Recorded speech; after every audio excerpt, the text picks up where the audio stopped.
privatization of violence, at least prima facie, is an intrinsic aspect of government. At least we have seen both within Africa and across the globe.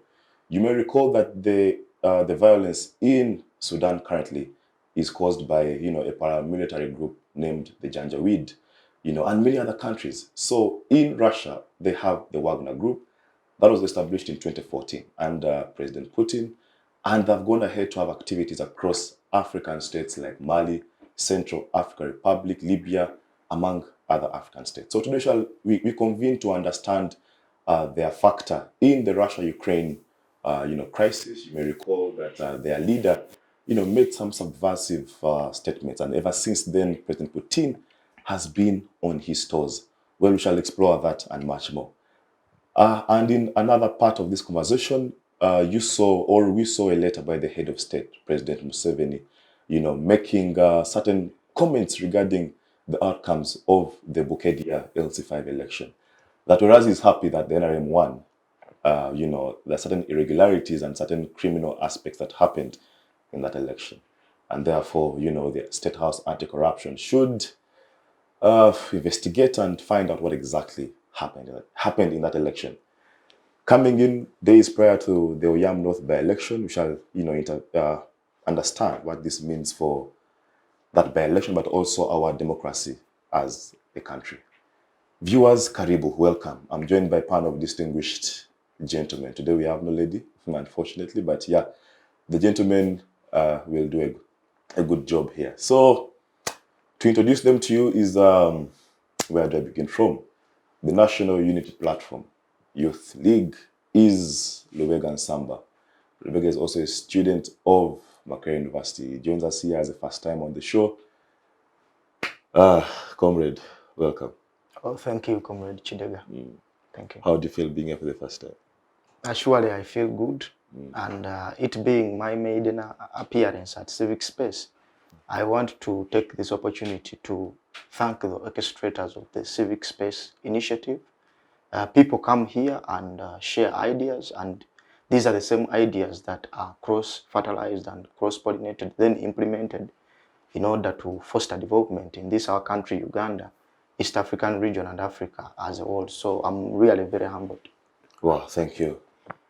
An advocate of High Court and subordinate courts therein, with audience in the Supreme Court, is Brian Turinawe.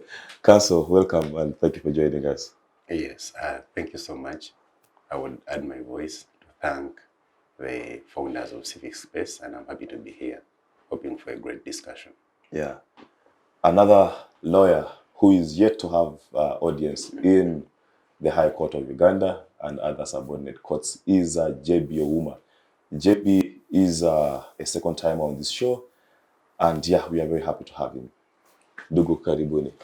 Asante sana. It's a pleasure once again being at Civic Space. I hope I'm listened to.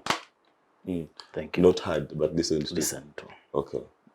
I like the cowboy hat. Yes, the last panelist on the show is Denzel Chaine. Denzel is from Strong Minds and he works with the M&E department. He joined us also for the first time. Denzel, we are happy to have you. Thank you very much for the warm reception, Comrade Chidega. I've come here willing to learn as well. And I'm sure this is a place where I can seek refuge and so that we can be able to discuss ideas and learn from each other as well. Yeah, sure. I mean, that's the Youth Roundtable for you, Comrade Denzel. JB, I know you subscribe to the National Resistance Movement. Is that a fact? It is a fact. Okay. Let us begin with the President's letter regarding the Bukedea by-election. He raises certain controversial issues that, the election was marred with certain irregularities and therefore he calls for an investigation. What do you make of that letter? It's good to call a spade and not a big spoon. Sure. Just because I subscribe to the National Resistance Movement, it doesn't mean I'll fall back on having a liberal thought or opinion about the election. When you see a mingling stick dressed in clothes and put in a rice plantation, it will not prevent an eagle from getting the chicks of a hen. The president's letter is a scarecrow to the masses, and I think it is not the first time we're having such downfalls in an election. It's not the first time, and neither is it the first time that the president is coming out to make such statements regarding an election or election violences. Now, looking at the Bukedea by-election, we are alive to the fact that such have happened, and allegations on the same have happened. Some are true, some are not true. But looking deep into the president's letter per se, the president says there was theft of millions of money. Alleged theft. Alleged theft. It is alleged theft. But he who alleges must prove. I have not seen any proof to that effect. So the president, yes, he can have, he has had a say about what the election was, but I think it is high time the people of Uganda learnt on a fact that there are things that will continue happening if they themselves cannot stand up for what they believe in. So the Bukedea by-election itself, in regards to the president's letter, I think it's just a statement that's going to come and pass, like we have seen many things come and pass in this country. Yeah. Okay, well, interesting. Nsamba, what do you make of that letter? Personally, I would start by saying President or General Museveni, we have all lived to know him as a pathological liar. He is very aware that he has been in position to retain power by leveraging on those similar electoral crimes that he's trying to condemn right now. Let us maybe think that he has forgotten what has always transpired in the former general elections, that is 2006, 2011, 2016, and the most recent 2021, marred by violence, marred with kidnapping and arresting of polling agents, marred by gunning down of opposition leaders, marred by blocking opposition campaigns and arresting opposition campaigning teams. You're all aware that Comrade Olivia Lutaya, Comrade Machete, Comrade Sanya, these are people that have been incarcerated in the dungeons of Ruzira and Chitari for now 3 years. But what are they charged with? For supporting the National Unity Platform and His Excellency Kyagulanyi Robert Sentamu. That is what they are being charged with. You're seeing the Justice Chisache Esther being intimidated, and she's now being persecuted because she had a ruling in favor of the National Unity Platform.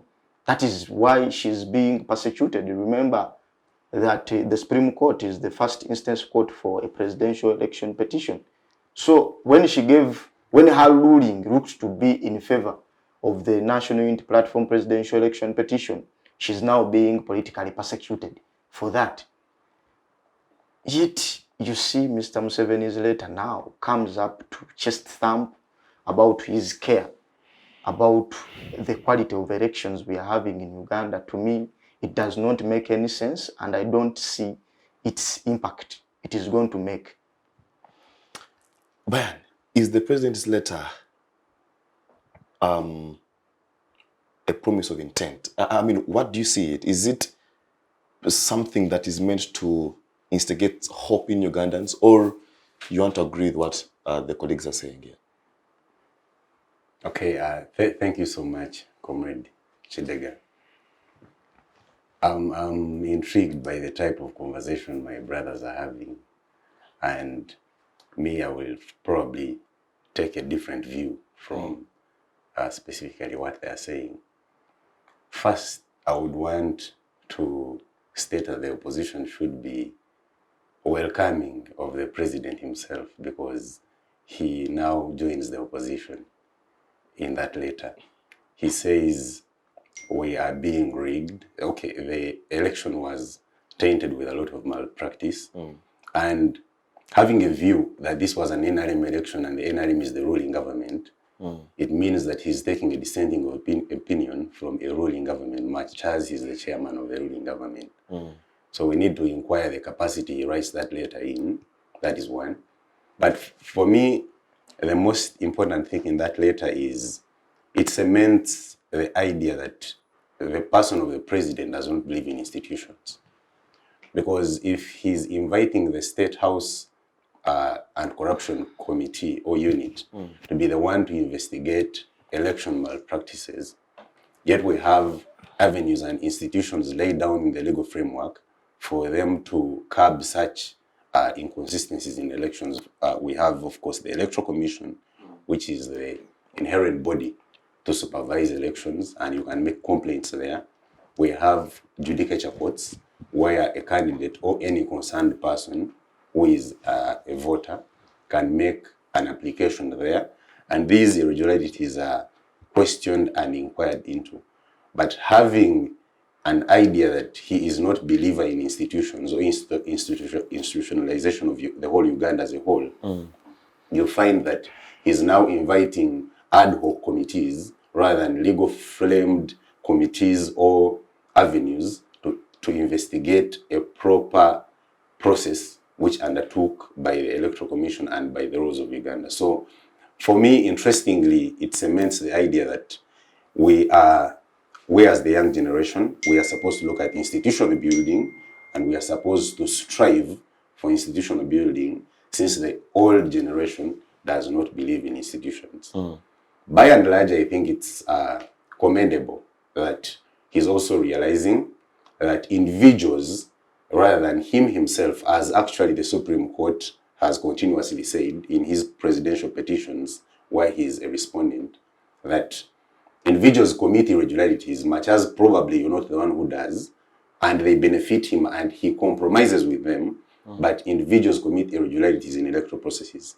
So even when the electoral process ends, we ought to fight to make it sane as an electoral process for legitimization of any outcome of that process. And therefore, it's commendable that he is identifying that, yes, people have been manipulating these processes, and probably 2026 we shall have a free and fair election.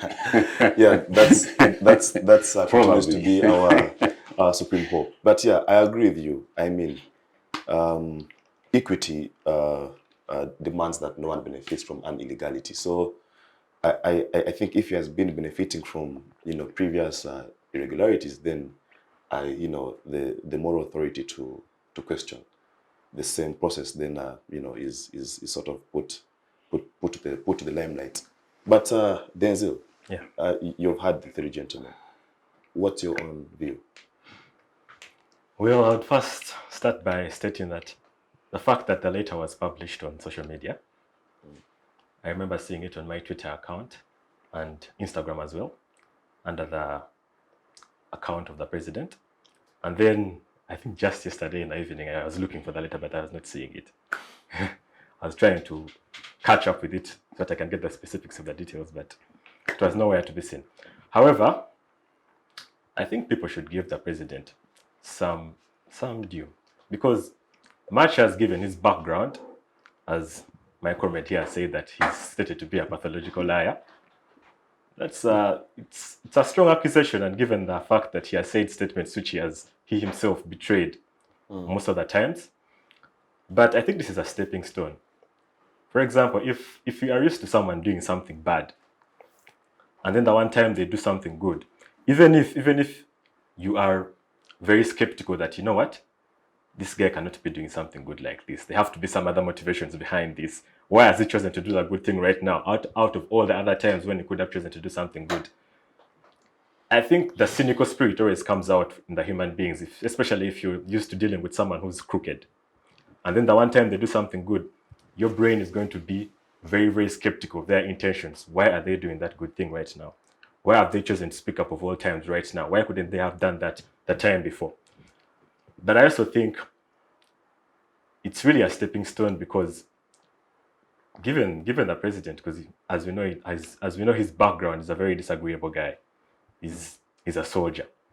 But the fact that he can come out and criticize some of the elections. Okay, for example, that Bukedea election, he criticized it, even with the overwhelming majority of the vote win for his party. He was able to criticize the whole process. For example, one of the opponents was probably treated poorly. Yeah. I think that's a stepping stone that we should not turn away, because on Twitter, I saw some of the opposition members reacting to that very, very post. For example, Chagulani, I can't remember the specifics of what he said, but he inferred to say something like, we cannot believe this dictator is always lying, this is another scheme, something like that. Yeah. I think the opposition should get a time whereby they sit down and appreciate some of the good things this man does. Because you cannot wake up and criticize someone all the time without noticing the small good things they always do.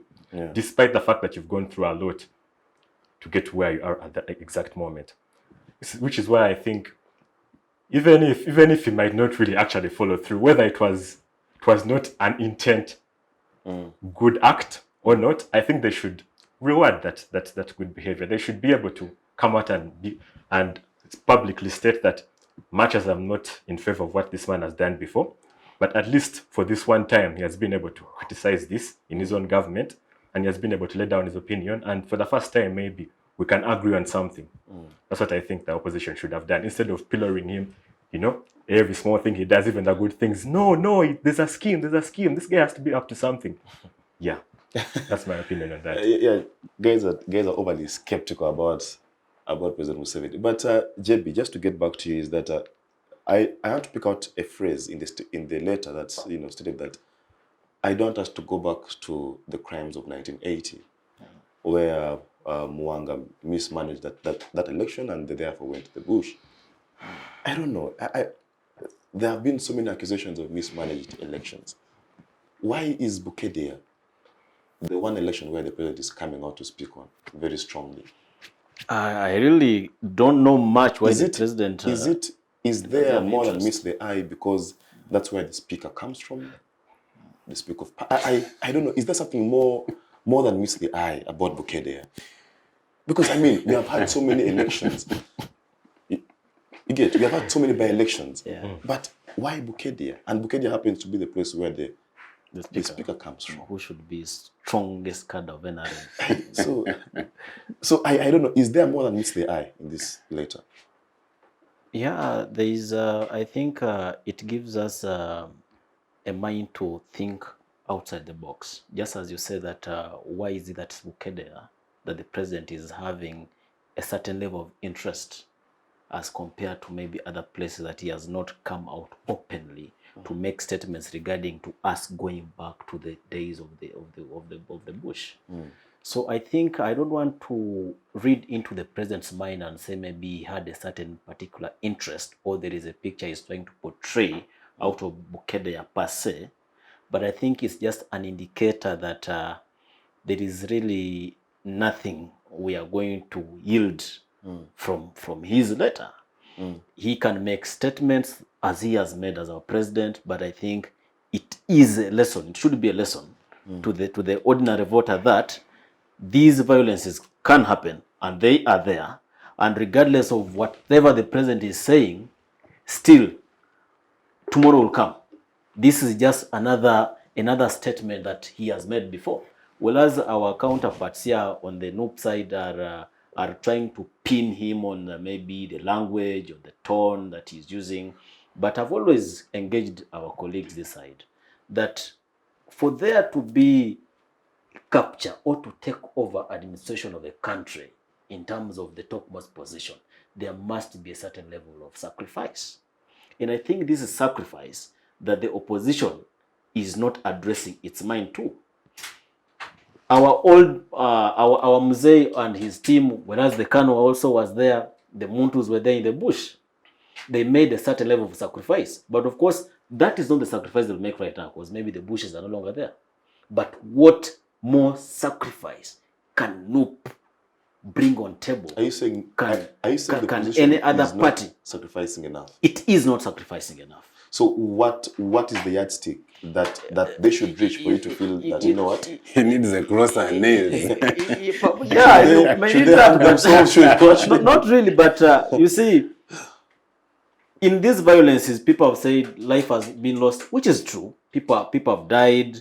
property has been destroyed, you know, people have gotten lost, people have disappeared, we can't even say that they are dead, people have just disappeared, people in prisons, yes, without any, but then I think there is just something missing that I can't really define what it is in the opposition. It comes to organization to take over power in this country. So I think them dwelling so much on the government has done this and is continuing to do this and this, I think that is something shady of them.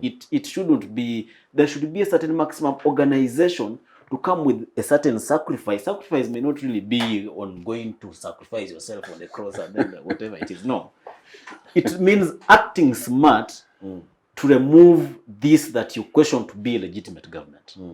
So I think it is back to the opposition to cause a revision amongst themselves in regards to what they think should be done right, than always coming to tell us people have been taken to prison.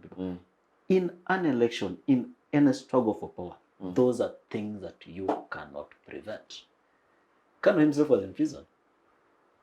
The president himself has been to prison before. So I think let us stop that mythful thinking that these are things that will never happen. They will continue to happen as long as there's going to be an election in a country, as long as there's going to be struggle for power. These are things that must happen. Okay, but whereas I agree with you partly, I think that it is our duty as citizens to try and legitimize and, you know, create a process that is worthy of the words free and fair. That even when we acknowledge that, you know what, we are a young democracy, we are still growing, and these things are about to happen. What are we doing about it to ensure that they don't happen continuously or they don't happen in perpetuity?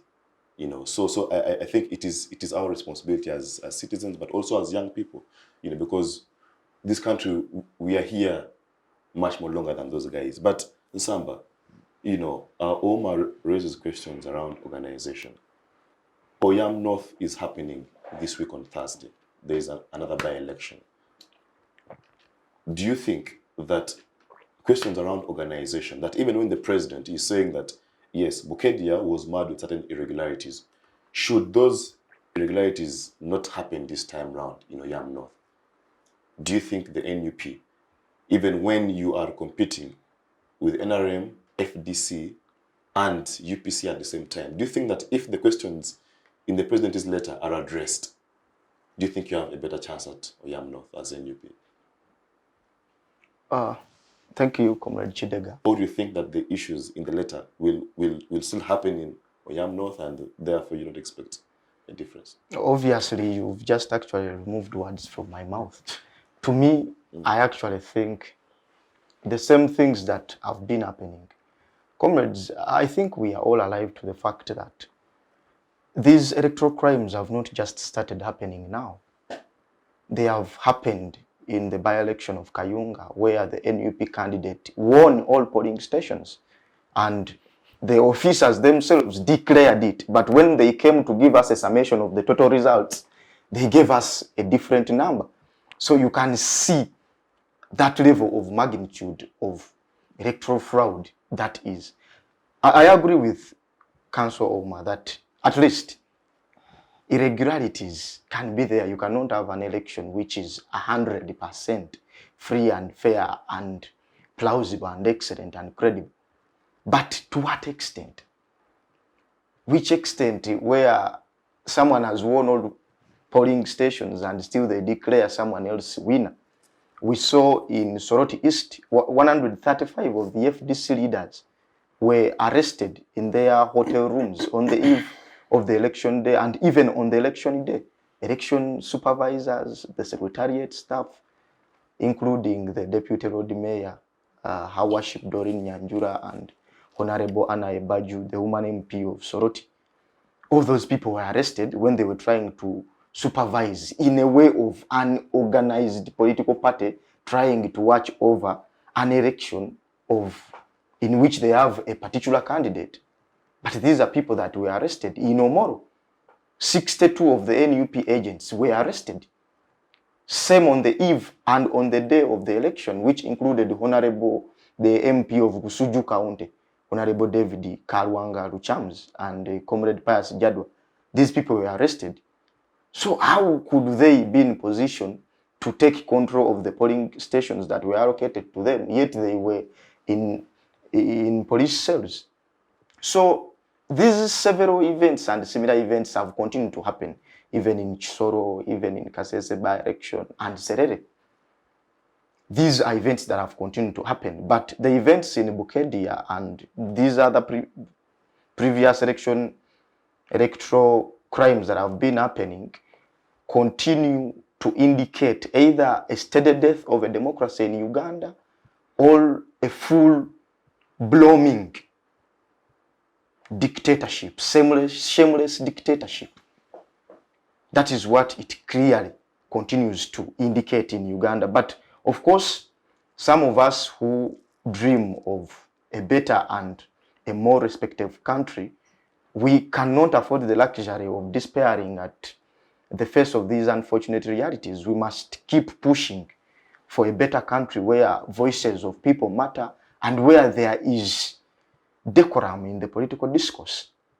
I challenge Mr. Museveni, if at all this statement he wrote, he really wants to prove to Ugandans that we should expect some change, because we are all candidates of second chances. It is not that no one is giving Mr. Museveni a second chance. Mr. Museveni has been with us for now 40 years.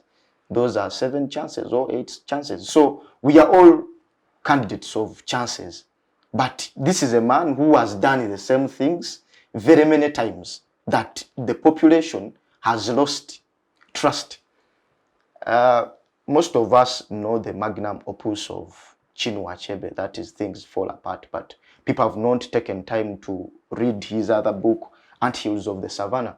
Chinua Achebe in Anthills of the Savannah, he comments and says that he doesn't know from which wells of inexhaustible patience a poor man from Africa draws. They can never get angry when they have to get angry. Like Comrade Ouma said, it is until then Ugandans will realize that they have to stand up and demand for that which belongs to them. If they do not stand up, we shall continue in the same processes. I challenge Mr. Museveni to write and send to us statements condemning all those other previous electoral crimes that I've mentioned, and also take the indispensable action, like unconditionally releasing the political prisoners, people who were arrested on campaign trails. These are people who are just politically persecuted. These are not criminals. They are not charged with anything. They are charged with supporting a political party, which is their democratic right. So I challenge Mr. Museveni to release those people, if at all is to prove to this country that that letter he wrote has some water in it. Brian, I don't know, do you have a political affiliation? No. You don't. You are you're neutral. I'm independent. Independent. Okay. Fair enough. But you know, and hearing Comrade Nsamba, he speaks with so much enthusiasm, you know, on certain issues that in his own words, the regime has paid lip service to. That you are coming out to put up such a letter, but how about your previous, you know, acts and the unresolved questions of political prisoners? So as we evaluate this document and moving towards Oyam North by-election this week on Thursday, could we expect Oyam North to be different from the previous elections that he is talking about, where we see opposition parties, you know, allegedly being arrested and the kind is being treated in some way? Does this letter set in path a new trajectory? Okay. Thank you so much, Comrade Chidega. But maybe to draw back a little, what I would want to start from is why Bukedea. I think for me, my conclusion on why Bukedea is, Bukedea comes at the right time. And Bukedea is inconsequential at all in the political scene of Uganda. Sure. Why do I say such?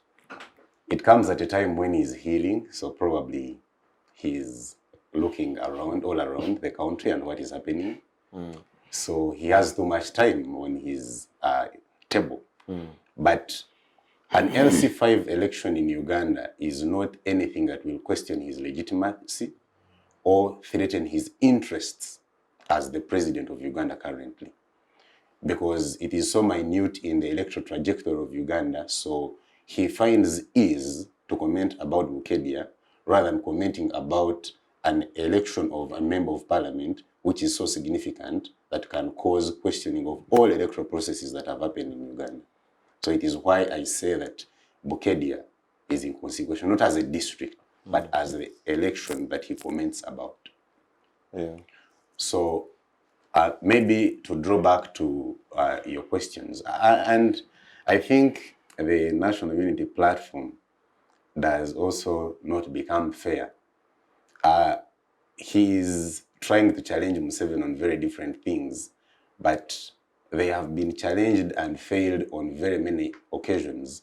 To bring a list of everyone that was kidnapped, as they purport, with their national identification numbers, and they trace them, and they have failed. They just cry that people were arrested. And we are left to wonder which people were arrested. And I will challenge him to bring a charge sheet or an indictment sheet where a charge is supporting NUP, and I will dismiss those cases as an advocate of the High Court for you. I will help you dismiss those cases, because he says the charge they are charged with is supporting NUP. Under the penal code, there is no such a charge as supporting NUP, and therefore it's illegitimate. And if you bring it, I will dismiss for you those cases in two working days, and those people would be free. I do not know whether he will take trouble to do it, but I pray that he takes trouble to do it. And I come to the question on whether Bukedea. So what perhaps could they be charged with in these circumstances? Or you don't think they were charged at all? I do not know whether they are there, Mr. Chideka. I don't know whether they are there. Because I think it's also unfair for us to think that the legal department of DPP is also that blatantly ignorant to incarcerate someone without any charge. So until they come up and they tell us the true charges, because it is possible that you are in an election supporting NUP, but when you are a criminal person with a criminal intent and you're orchestrating your personal interests under the NUP. And I think what the principle and the organization of NUP should also understand is that their supporters are not free of any criminal intent. I can come to support NUP when I have my interior motives. I was in the campaign of Chadondo East when their current principal was joining parliament. I was a witness on how people lost their phones on the road in the campaigns. Sure. And people come with different interests. People come with different motives. And when they are cracked down, don't say that it's because they are supporting NUP. Is it peculiar to you that those individuals with questionable character are only on one side?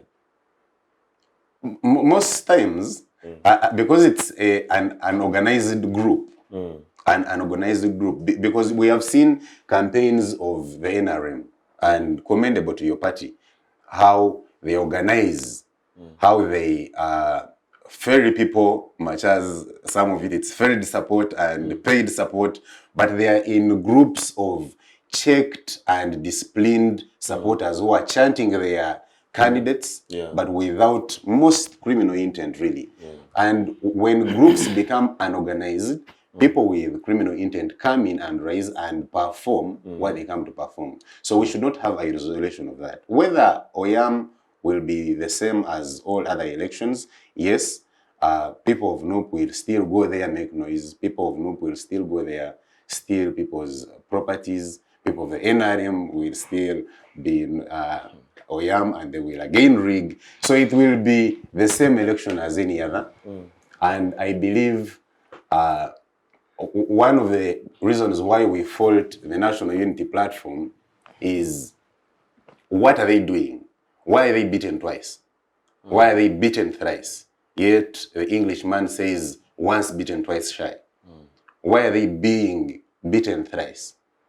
Why is it that they are subjecting themselves to an electoral process which they believe the outcome is going to be the same as it has been before, which is they're going to be rigged. Perhaps it is the hope. I mean, they keep hoping that this time it will be different. But Mr. Chidega, I have been on this platform, and probably their representative is showing you that they are hopeless, that it's still going to be the same.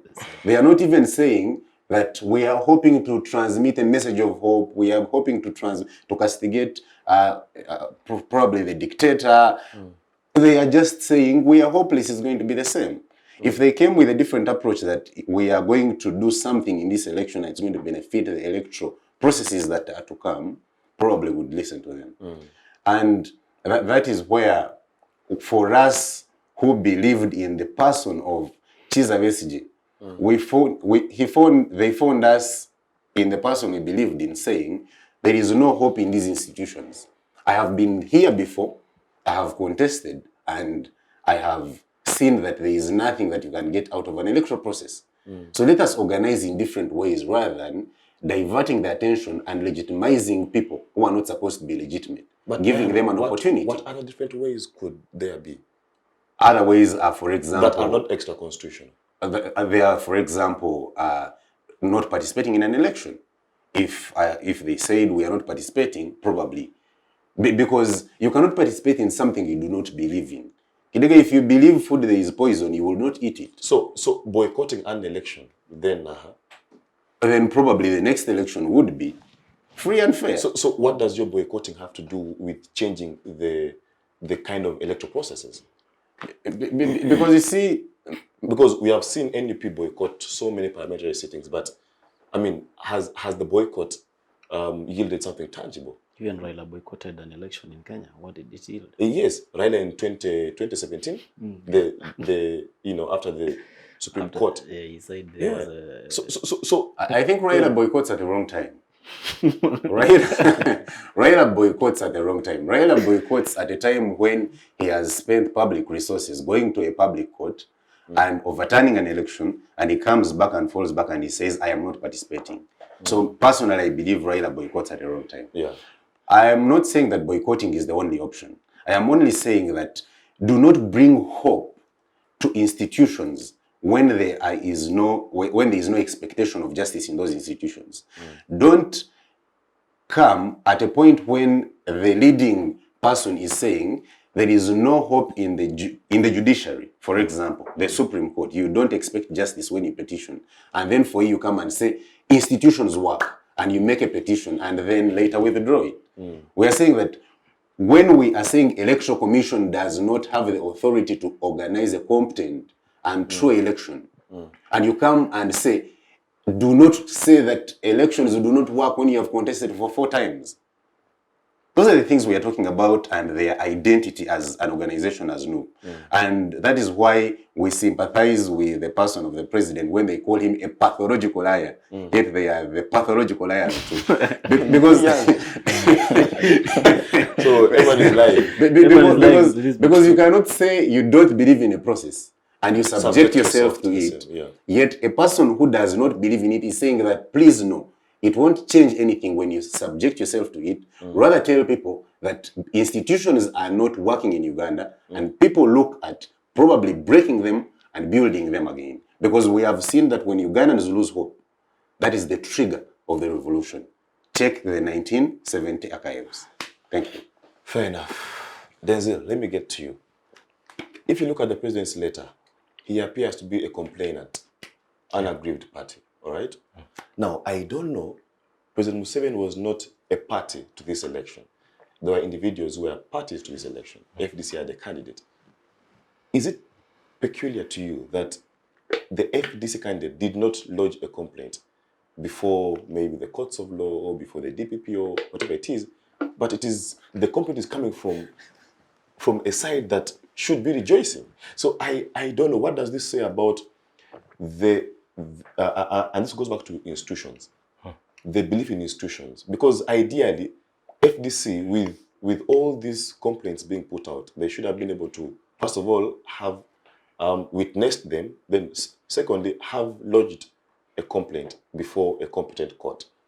So does this speak something about institutions and losing faith in them? No, I don't think people have... Okay, according to, I think I would side with him as well, with his statement that people are saying that the institutions don't work, but then they go and participate in them. Your actions prove otherwise to what you have been saying. You cannot say you don't believe in something, yet you act like you believe in something. So I would say that I think the institutions are not completely dead. Maybe they have irregularities in between, of which it's the job of the individual as a person to find out those irregularities, and then you combat and curb them, you speak about them. But institutions as a whole, we cannot say that they are dead. I actually think that, as you have mentioned, the FDC participant did not pledge a complaint. I think he should have. It would have been on a much more fair ground for him to have come out and said something about it. At the same time, with maybe President Museveni doing a statement saying that our party was also, I think they should have done the same thing together, because what happens is that when you lose faith and hope in something and then you start acting like you do not want to take part in it anymore, that's not a good spirit. I think the right spirit should be the one that does not give up, that continues to keep on pushing and pushing and pushing. Because if it reaches a point whereby all the political parties do not participate in the elections, what will the country become? We have to have all the political parties participating, even if the results are not coming out. I think there's somewhere in the Bible where it is mentioned that faith without works is dead. You have to act, even if you believe, you have to act like you believe something will work out, even if the result is continually not working out for you. Of course, fine, maybe if the result is not working out continually for you, maybe you have to change a strategy. And maybe that's the right way. Because let me say you're going to if you're in a very, very dark room, and then there's a light that glimmers, and you're following that light. Each time you follow the light, it's going to keep on changing. Maybe if you move like 10 steps closer to it, maybe it will find that it's this side. You move this side, you find that it's this side. It's that faith, that hope that you have. You're acting like it will work out at the end. You'll find the channel at the end of that, So that's what I'm saying. It's like, let the political parties not lose faith so much in the institutions, because you see all of us. Just on the question of institutions, Brian, I want to interrogate something with you. Is the State House the anti-corruption State House unit, is it recognized in our laws? No, it's an ad hoc body Established by the president, supervised by the president. Good. So, because the question is on institutions here, because why didn't the president reach out to the IGG if this is a corruption matter? Because, the IGG is there. Why not the IGG? Or why not actually cause an actual complaint to be filed before a competent court? So the question of institutions, does the president believe in institutions? Not at all. Not at all. At no one point has he believed in institutions. That at least I can say without fear of contradiction. Because you say you agree with Bayern, but Bayern doesn't believe in institutions. But you're saying that institutions are actually working. So at what point do you depart with Bayern? I think you would not be able to sit here with me if you are saying institutions do not work. You would not be able to have a national ID if you're saying institutions do not work. Yeah, that is presuming that I have it.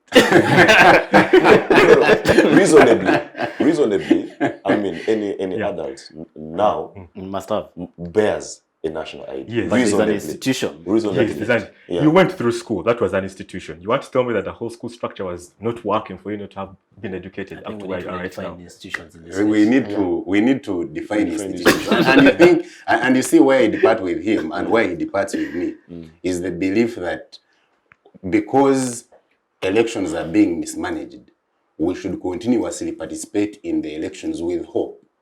And he takes a toll of not believing in my, for example, boycott. And I question him, is boycott equal to killing 500,000 people in Ruwero over mismanagement of an election? You see, I am just saying, let us not go for elections, probably. But when the person he's trying to defend said elections have been mismanaged, he didn't say let us boycott. He got guns and went to Ruwero and killed over 500,000 people for mismanagement of an election.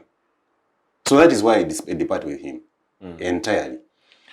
Okay, Denzel. Yeah. Back to the point of institutions that you are trying to convince us on, because I am also struggling to convince myself that this matter was taken before the right institution. I think that there is an IGG. We have an entire Judicature Act that puts up courts of law, choosing to go under an institution that is directly under your control. What is the chance that the outcomes of that investigation will not be to the interests of yourself? I think maybe that the outcome might not come out as okay. What is the independence of the anti-state house corruption unit? It's hard to tell. And maybe Kidiga, you should tell us whether now the anti-corruption committee, the unit, can now issue a report and say that the election was not mad with irregularities after the letter. Can the committee really say, we have investigated, there were no irregularities? I think, first of all, in regards to, there has been a lot of statements made here in regards to belief in institutions. I think, first of all, we need to appreciate the fact that there is a sovereign right when it comes to the president under which he can operate. Whether he believes in institutions or not, he, in his capacity, he can cause ad hoc engagements. That's true. That's very true. Bayern says the president himself does not believe in institutions. But I want to dissent from that and say the president believes in these institutions. That is why, whereas he says that if you do not believe in something, he's questioning, no, why should you go and participate in it? The president has participated in elections that he has legitimately won because he has believed in the Electoral Commission as an institution that can hold valid elections. So when you say he doesn't believe in institutions because he delegated certain powers to a certain ad hoc committee to investigate, I think that's stale. I think he believes in institutions. Actually, I don't think, but he believes in his institutions. That is why he has participated in his elections through the Electoral Commission. So why didn't he challenge in a constitutional manner the outcomes of 1980? You see, when it comes to the president, the president because has a right. I want to repeat that again. I'm saying that by as then, the president, yes, no.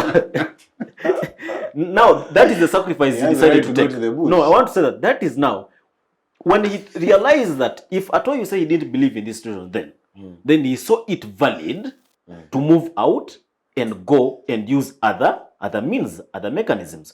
Which mechanisms Bayern has refused to tell us how best can opposition organize itself. And I don't want it to look like we are screwing Noop here. No.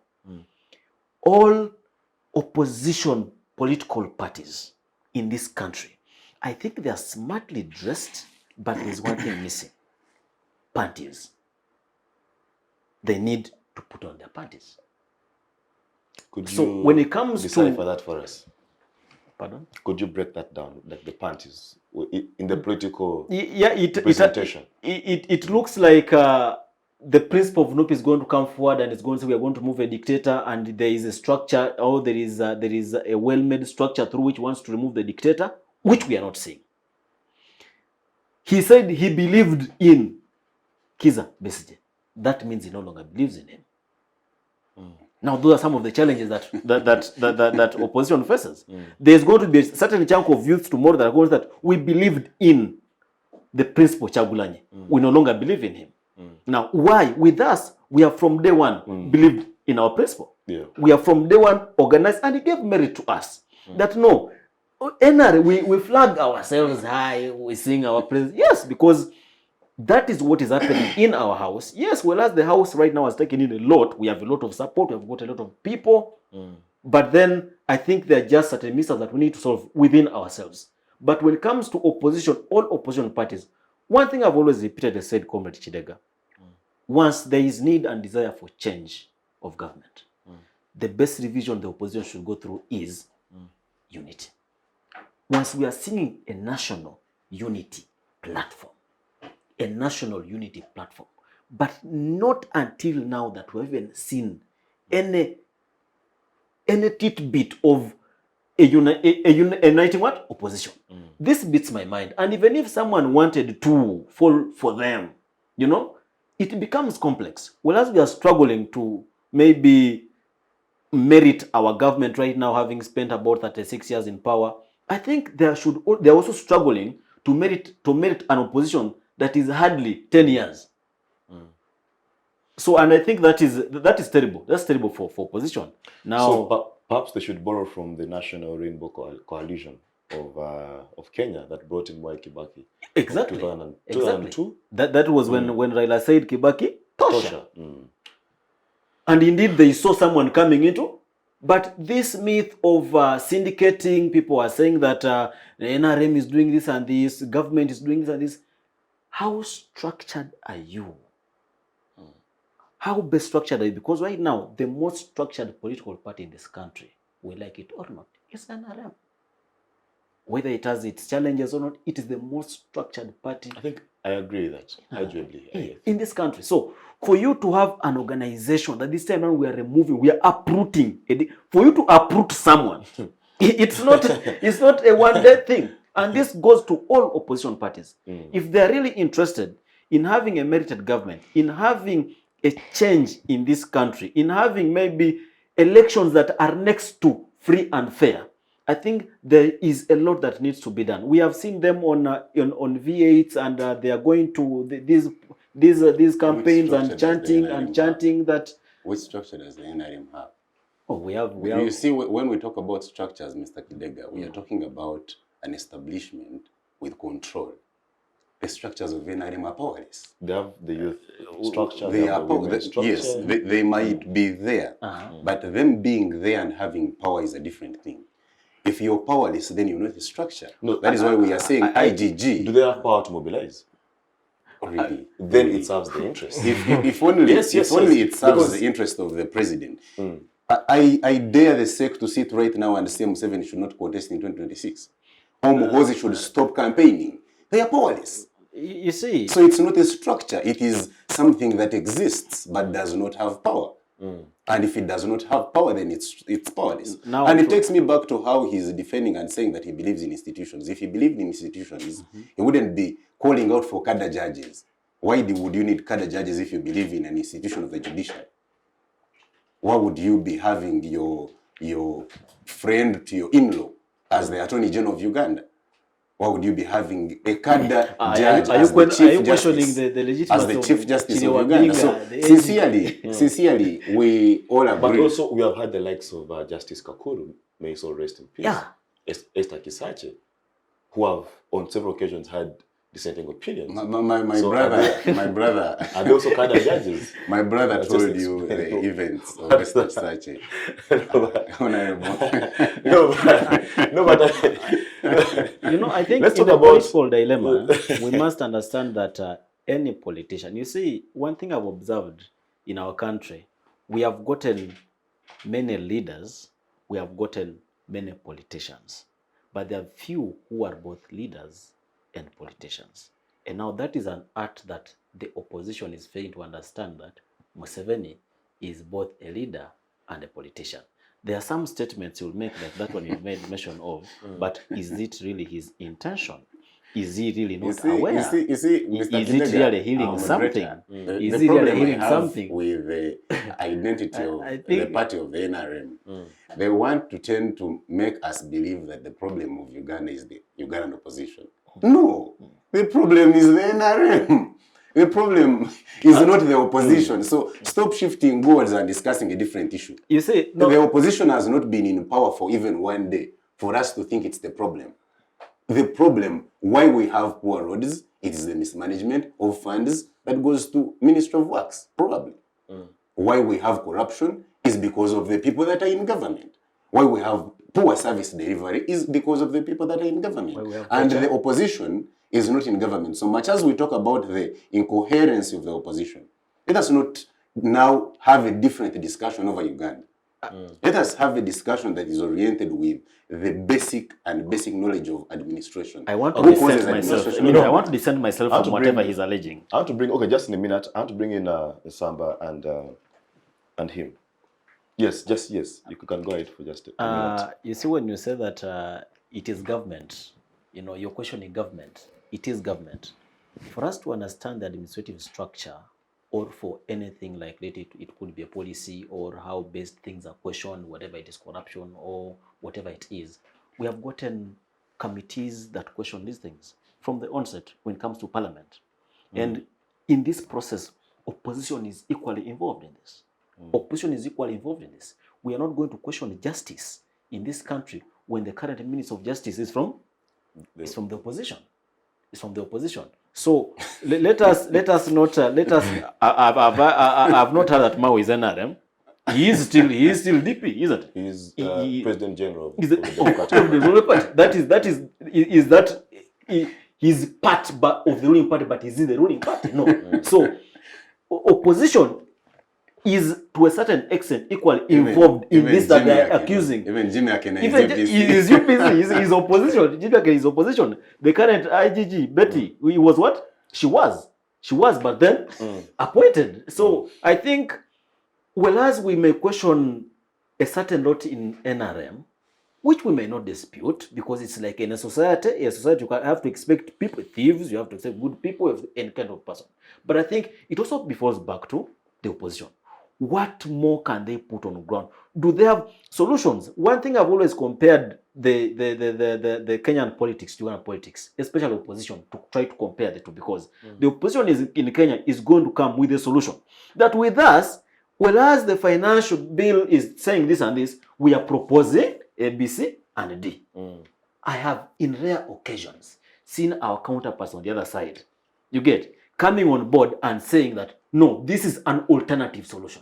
It is not there. So I think it's better. Yes, you're going to question government, but what alternative solution do you bring on board so that I, illiterate, can have a point of judgment that, you know what, these guys have a point here. But we're not going to dwell on, no, NRM is bad. But what is, if it is bad, present the solution and let Ugandans buy that you're presenting to them. So I think for us to have a good country, we need to have citizens, both in the government and in the opposition. Which citizens we do not have. I think we have had a conversation with Kano, and he has made mention of it several times, that our country has no citizens. A citizen, you must be patriotic. Now, patriotism, you must love your country. How are you going to love your country when you're being corrupt? How are you going to love your country when you're torturing people? So, citizens, we are short of citizens both in government and in opposition. I think that's where the question should now be going. All right, fantastic. Samba, I want to bring you in. And I've been inviting us to look at the president's letter beyond the surface of it. I want to pick out a phrase where he says that allegedly 163 million was stolen from the FDC candidates. Now, I don't know if this raises certain eyebrows, but I think to me it does. Because, first of all, what is an individual doing with 163 million In a home. in a home? All right? But also, does it paint the bigger picture that, you know what, the voter bribery is actually happening by the opposition? Because, I mean, otherwise, what are you doing with 163 million? All right? So does that phrase place an indictment on opposition that, whereas you've been accusing the NRM of bribing voters, you're the guys actually who are doing this? Because 163 million in your house to do what exactly? Prior to an election. Yes, Mr. Chidega. I don't know where to begin from, because I had a lot of questions that I had to respond to. But first, I will respond to Council that after here I will share with you this video of the leader of opposition, Right Honorable Mathias Mpuga Nsamba, when he's trying to present a list of all the political prisoners and people that were abducted. Information is there. He presented it, and he has presented it even more than once on the floor of Parliament, that list. What was the other issue? The other issue was about alternatives.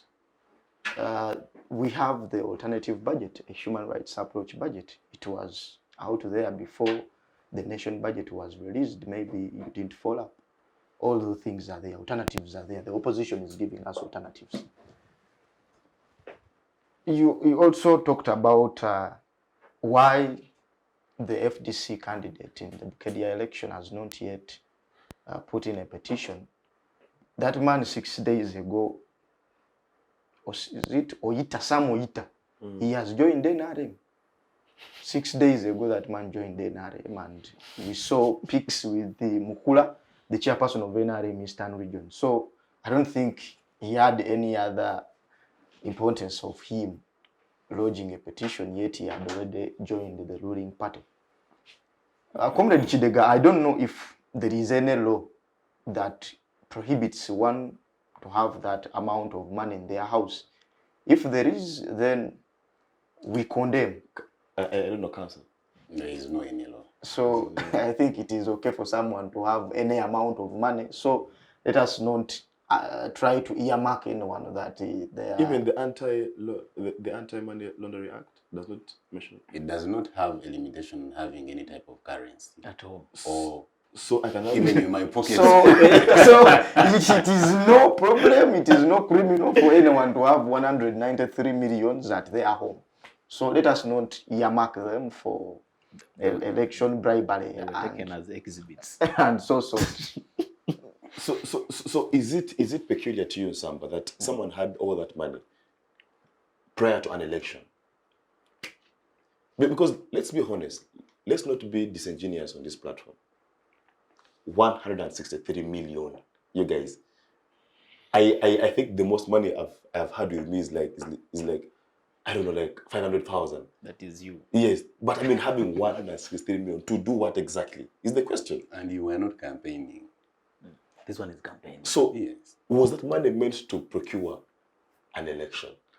I don't think so. No, I think there are a lot of importances for the use of the funds in an election. There is paying polling agents, there is feeding, there is transport, fueling. Because you guys, know, an election. why I'm asking is that this is a very serious issue, guys. Because if someone can anticipate to spend 163 million in a by-election of an LC5, then how much money are we spending in, I don't know, in MP elections? I think Because I think there is more than meets the eye in that particular statement. that takes me back to the statement my friend Bayan made a mention of in regards to why LC5 election are not MP constituency election. I think if we went into looking at this from a broader view, I think an LC5 election should in reality be more costly than an MP election. This is related to a governor, a county governor in Kenya. Now, when a governor who is an LC5, who is running or traversing the entire district. Are you justifying monetization? I am of not politics? justifying monetization of politics. I'm just trying to, before we can get into that discussion, you're saying that this all money for an LC5. I think whether it was used for an election, whether with him he doesn't believe in banks. There are people who don't believe in religions. So he may believe in keeping money for himself.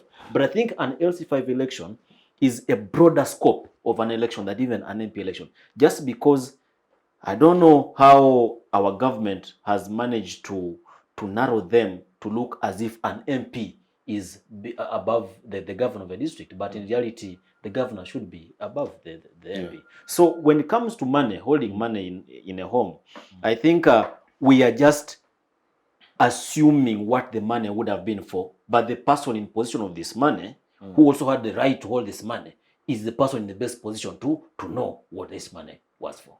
But regardless, if at all it was for bribery, because we can still use it to allege, to prove that yes, this was intended to bribe voters, and that actually leaves the opposition at crossroads in regards to what answers they will give that this money was for. You see, a whole LC5, you must at least have knowledge that I need to have a bank account to keep this money. What was that money doing before an election?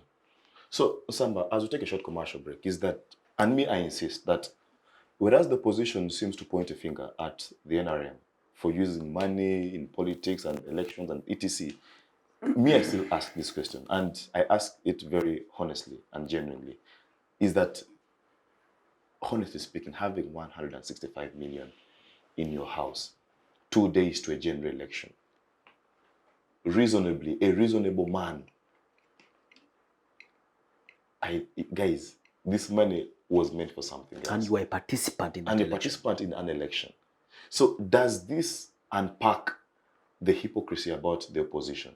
That whereas you accuse the NRM of using money, you are in fact doing the same thing. No, actually, the monetization and commercialization of politics is not a subject matter that one could just earmark to a certain inclination or a certain group of people. This is a disease that has ravished, let me say, all parts of Africa. Since the inception of multi-party politics, that's when we see money bags enter our politics.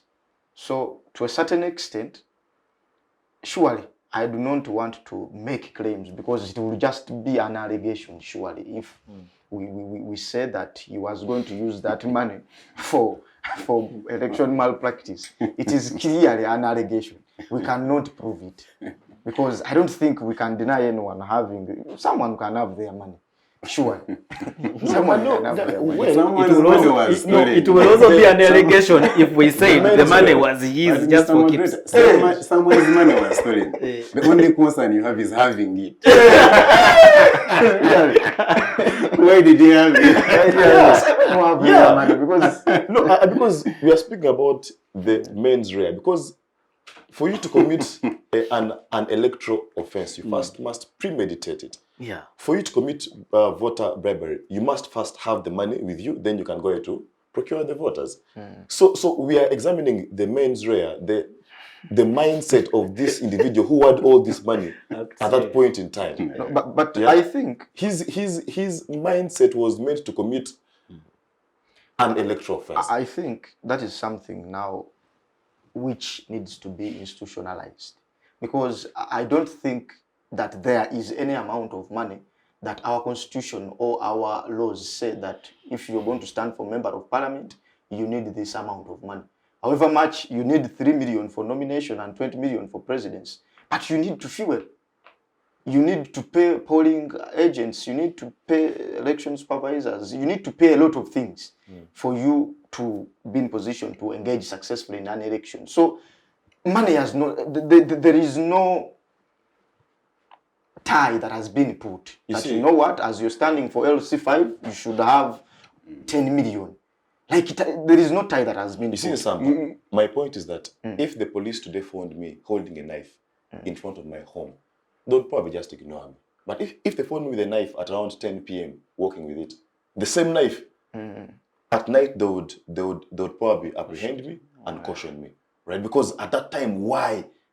At 10 p.m. and you have a knife and you're walking, why? It means that your mind is tending towards something.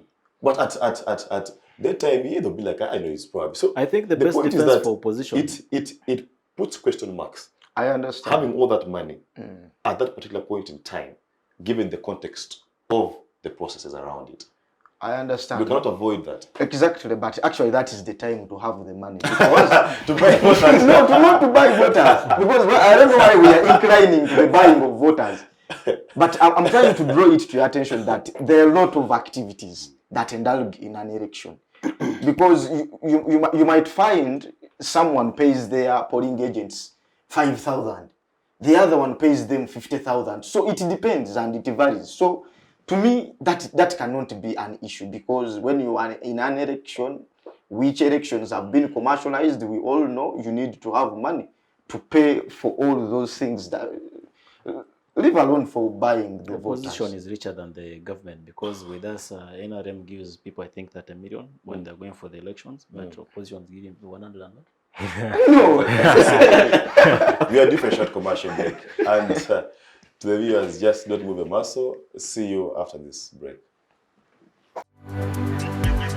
Digital rights are those human rights and legal rights that allow individuals to access, use, create and publish digital media, or to access and use computers, other electronic devices and telecommunication networks. Digital rights include a right to freedom of expression, information and communication through technology, a right to privacy and data protection, a right to credit for personal works, a right to universal and equal digital access, a right to identity, a right to anonymity, a right to be forgotten, and a right for protection of minors, among others. The state's digital rights are frequently violated through various unfair actions, for example, blockage of websites and social networks, theft of credentials, unauthorized use of people's data for personal gain, privacy intrusion, online censorship, arrests and intimidation of online users, internet blockages, and the proliferation of laws and regulations that undermine the potential of technology to drive social, economic, and political development worldwide. It is hence every citizen's responsibility to respect rights of other digital users and to speak out or report to the responsible parties when one's rights are violated. We'll be back from that short commercial break. Denzel, Yes. I don't know. This letter, as we wrap up this conversation, is that I'll ask a general question. Does this letter, is it more than meets the eye? Are there hidden undertones? Are there unsaid words in this letter? Probably, or maybe not. It's hard to tell. But one marker I can use to try and see if there is something hidden behind the letter would be to look at the consequences of the letter. If at all he had mentioned that maybe there should be a by-election, and the consequence is that there's going to be a by-election, that would be at least one implication that, the letter has been substantial. Then he mentioned that the opponent had been, I think, physically assaulted, and he had gone through a lot, and so they had to do a by-election for that exact reason. So I think, like you were saying earlier before, maybe there could be a connotation of probably he's trying to show the public that even the opposition can be engaged in maybe bribery and corruption, something like that. That could be there as well. But as far as I've been able to witness, at least from the consequences of what I've seen, it's not so substantial enough. It's just an assumption that we are yet to prove. There isn't so much strong evidence as to state that, the opposition was going to be engaged in bribery and corruption or something in the line of that. That's what I would say about the letter. Ben, your last words on this letter. I think if he had hidden connotations, my conclusion is that he backstabs himself. The letter exposes more of the weaknesses because we have more reflection on the 10 points program and how he's still struggling on very many points like election sanitization, which was one of the reasons he went to the bush. So I think even if there was, he backstabs himself and he reveals more of the weaknesses of the regime rather than the successes. Thank you. Yes, Nsamba. Well, Comrade Chidega, actually I still find much wisdom in the old adage that goes that the world will never be changed by your words. It will be changed by your actions. So if Museve's ideas and Museve's words are still on paper, I would love to say that before them, like an elephant, before they will never fly. All right. I NRM man. My comrade in the NRM. in the struggle. Yes. We also have our struggle. I don't see any much of a mischief in the president's letter. And if I'm to literally interpret it, it was very clear. Even a P3 kid would interpret it, would best understand it. The question is, where is the area? Bukedea. That is where we're having third in rank coming from. I think there is need to appreciate that there was a challenge, and there has been a challenge identified by the president. Other than being a scarecrow of a letter, let's act to that effect. I think we owe the citizens of this country a duty of merit, a duty of good elections, a duty of minimal, not totally doing away with, but minimal election violences. So I think we just need to revise ourselves as NRM. Once our Museveni has noticed that there were allegations or there were such misfalls, I think we need to revamp ourselves and just cause a better election next time, which we really pray is done. And just as you said, we need to do the actions, and let's not end on the letters. Asante. All right, thank you. Well, it's about that time where we shift gears to a different conversation. And should be looking at the private military company, Wagner, the Wagner Group in Russia.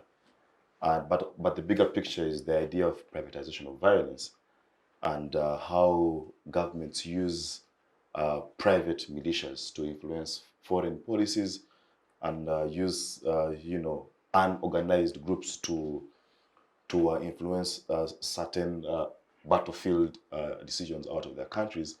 But also, this comes at a time when the leader of the Wagner Group, made comments that, to the eyes of many, undermined what we knew about Putin, or at least what has been portrayed out there is that he is, a strong man. So, just Bayan, let me begin with you. Is that privatization of violence is not a new thing, all right? But do those who orchestrate this kind of militia groups do it at their own detriment? The Janjaweed that Omar Bashir did orchestrate has now become a problem in Sudan. The Wagner Group that was established by President Putin is now proving to be, a problem to himself and the country. So, do leaders who do this do it at their own peril, or they can be managed for a long period of time? Okay, thank you so much, Mr. Moderator. I think fair point to say that when you privatize military groups, then you're causing a problem to the whole outlook of the national structure and the defense structure. You find that the main intention of that privatization is the limitation of extent of liability. That you will find a Wagner Group going now into Ukraine, committing atrocities, but they cannot hold the Russian government liable because this is a private group, so it will own up. It will say probably my employees and some soldiers were negligent, and will own up. So it comes with an extent of reduction of liability, but in the bigger run and in the bigger picture, you see that it is a problem specifically to the people that orchestrated it, but also why the military groups are operating, because now they start serving private interests. When you see, for example, the question of Africa, how the involvement of the Wagner Group in Kenya, in Libya, and Central African Republic. In Central African Republic, you see that they later start serving personal interest. And credit if the orchestrator still has control, the presidential orchestrator, for example, in the country they're in, still has control. That means their foreign policy is going to now travel to those countries that the private group is operating in.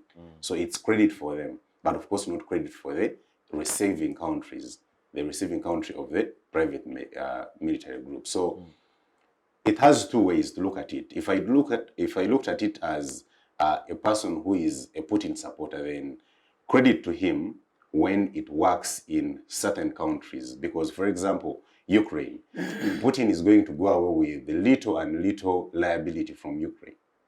Little, because he brought private groups, private military groups on board, and they're the ones that fought the war. They're the ones that have been doing the bombing. Wagner, you know what Wagner did in Ukraine? It was very massive. And therefore, you find that liability, and therefore, even if you brought him in the ambits of the law in the ICC, he will say, no, this was a private military group. Me, the government contracted, and what they did, I cannot have liability over the human rights violation. So it reduces the liability of the government and the leaders of government from liability. But then the biggest question is the extent of damage they cause where they're operating, because these are rogue people. These are people that are serving private individuals, but with a bigger goal of the person who has sent them, like the president of Russia. So you look at it in two ways, and probably if I looked at it as an African, I think it's the biggest reflection on how we need our national armies more trained and more self-sufficient and reliant. Because if you have a more sufficient and self-reliant army, you won't need private military groups to come and operate. And probably that is The small credit I will again extend to the government of Uganda. You find that we do not need anyone to protect our borders. We don't need, much as yes, we shall need the funding, but if we call on armed labor or armed forces to come and defend our borders, then we don't need anyone. And therefore, we are limiting external aggression. In fact, now we are even training Somali. Definitely, for them to be self-reliant. Yeah. So we limit external aggression and external policy that is against internal interest. And that is why, for example, the president can come up and support the anti-gay rights. The anti-gay rights, and he says, we don't support homosexuality, because the more a country can take care of its national affairs and security-wise, the more it becomes independent, and the more the vision and the national objectives are implemented, if they will to be implemented. Yeah. All right, fantastic. Let us just point a finger on the operations in Africa. The Central African Republic, Syria, Libya, are all countries that have ever since then never seen any sort of a semblance of an organized state. Libya is up to date in pieces. Syria, the same question. So even when, and I don't know if the SFC is a similar force, but no, I don't think so. I think SFC is a bit regulated. I mean by domestic laws. So, Osamba, the question that I want to put to you is that, let's just examine the influence of these foreign private mercenaries on governance in Africa at large. Because, apparently they have the power to, influence who becomes president and who doesn't. Sure. Yeah. Yes, Comrade Chidega, actually, before I expound on that, I would request you permit me with a little latitude to give to our listeners to some kind of a brief context and brief history of the relations between Russia itself and the different African countries, because not as a supporter or not as a support of Putin or a support of Soviet Union or Russia or I'm an African, but to a certain extent, Russia didn't colonize any African country. And when you were to trace full diplomatic relations of Russia and these respective African countries, most especially countries that were colonized by European countries, that is the French, Britain, and German, Belgium, and so on, you realize that you can trace it way back during the Soviet Union's commitment to its ideological commitment to decolonization. That is way back.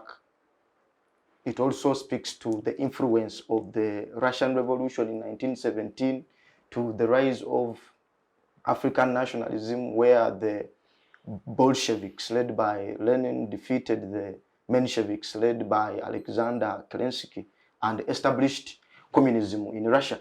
So communism was greatly against capitalism. And remember, capitalism, it is what led to the introduction of colonialism in Africa. So communism went on to propagate and preach the gospel of equality amongst nations and encouraged revolutionary armed struggles with liberation movements like SWAPO in Namibia, FLN in Algeria, MPLA in, that is Angola.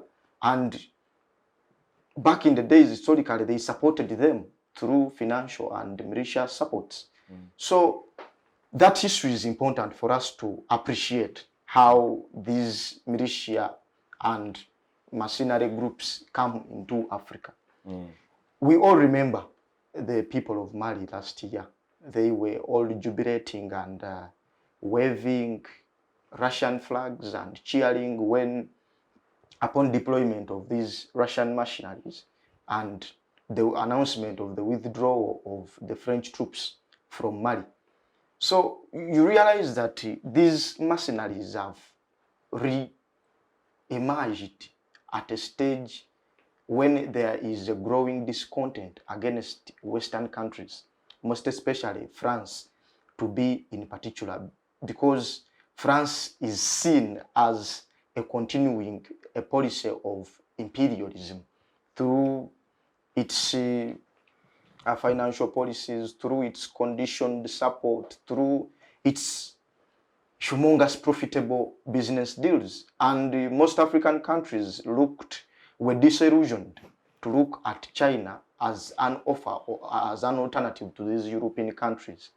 So, because China had indebted a lot of fellow African countries with its loans, so you realize that Russia was now the friend for Africans to incline on amongst all those unfortunate happenings. Since 2015, Russia has signed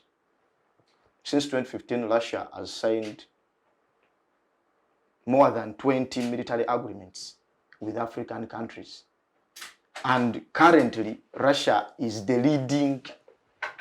leading supplier of arms to African countries, accounting for almost 39% of the country's defense inputs.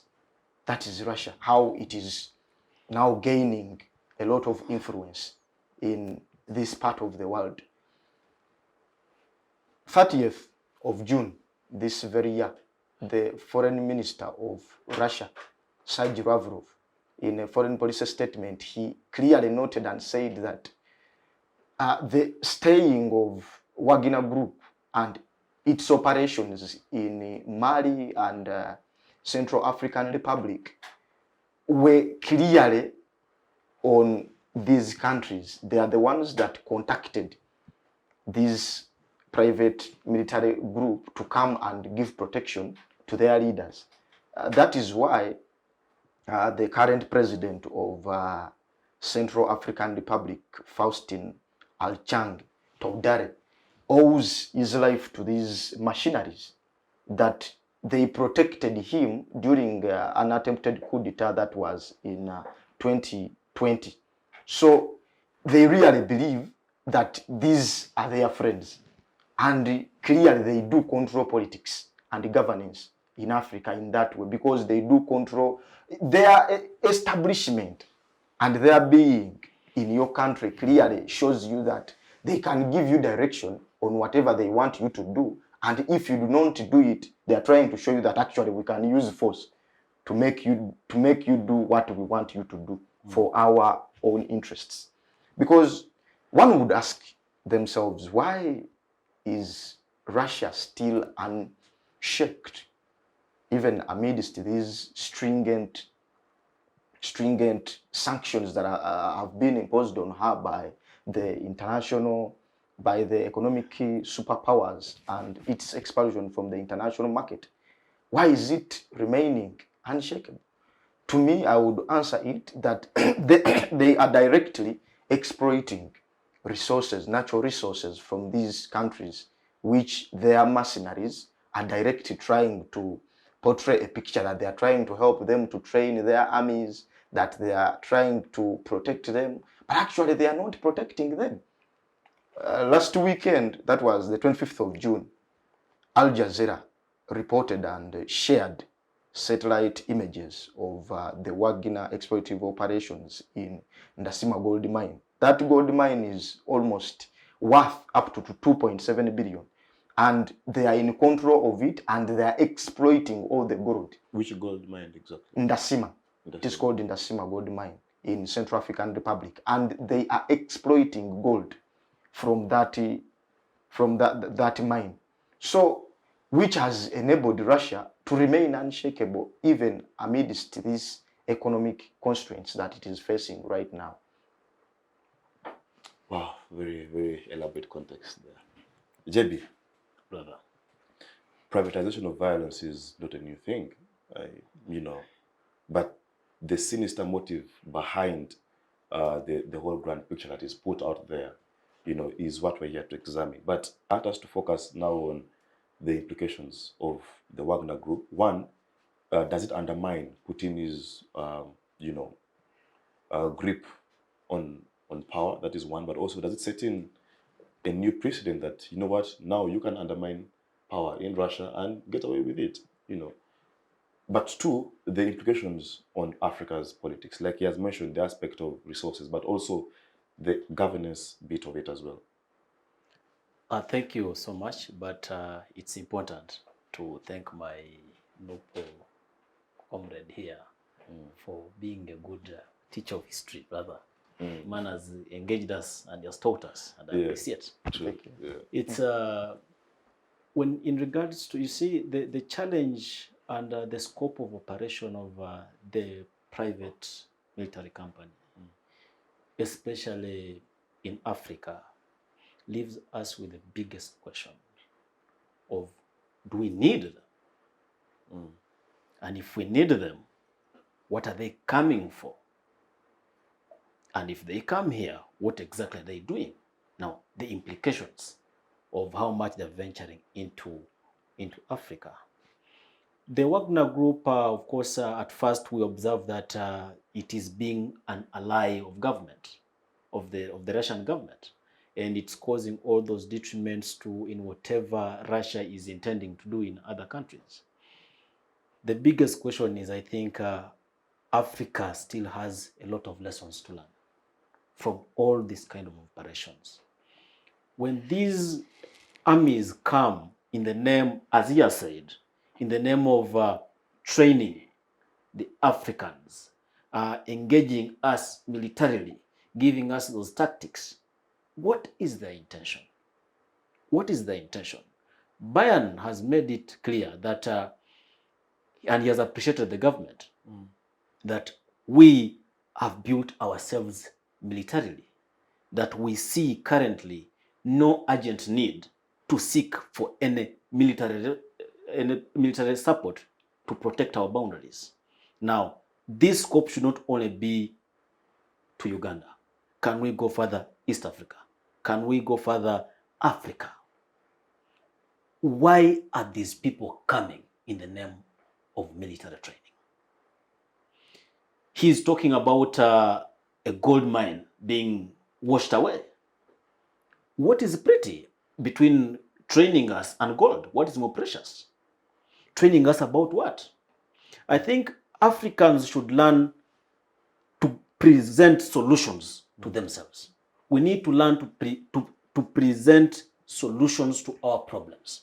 And I think that will cause a healing about all the allegations that, yes, Russia is more of being a sympathizer with Africa. I think you people may need this kind of support. I'm going to train you. Yes, they're equipping us. They're giving us all the military, the militia, which we can use ourselves. But then I really doubt there is need for them to come in the name of training us, but they're fetching big. These guys are taking away what is more than them training us.